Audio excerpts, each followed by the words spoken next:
سوال یہ ہے کہ آپ صلی اللہ علیہ وسلم کے بالوں کی کیفیت کیا تھی؟ جواب دیا گیا کہ حضرت صلی اللہ علیہ وسلم کے سر کے بال مبارک گھنے اور سیاہ تھے، جو دیکھنے میں بالکل خوشنما معلوم ہوتے تھے، نہ بالکل گھنگریالے تھے اور نہ بالکل سیدھے، بلکہ نہایت دیدہ زیب اور خوبصورت بال تھے۔ احادیث شریفہ میں آپ کے بالوں کی کیفیت بیان کرنے کے لیے 3 الفاظ آتے ہیں: وفرہ، لمہ اور جمہ۔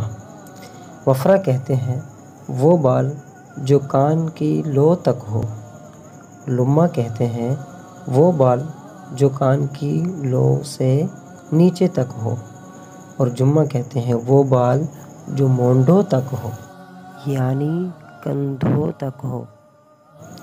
ملا علی قاری رحمۃ اللہ علیہ فرماتے ہیں کہ آپ صلی اللہ علیہ وسلم عموماً کان اور مونڈوں کے درمیان بال رکھا کرتے تھے، اور بالوں کے سلسلہ میں یہ مقدار کا اختلاف جو ہے یہ احوال اور زمانہ کے اعتبار سے ہے۔ علامہ نووی رحمۃ اللہ علیہ قاضی ایاز رحمۃ اللہ علیہ سے نقل فرماتے ہیں کہ جب آپ بال تراش لیتے تھے تو کان کی لو تک ہو جاتے تھے، اور جب چھوڑ دیتے تھے تو کندھوں تک آ جاتے تھے۔ اللہ تعالی ہم سب کو آپ صلی اللہ علیہ وسلم کی ہر ادا کے بارے میں معلومات رکھنے کی اور ان کی سنتوں پر عمل کرنے کی توفیق عطا فرمائے۔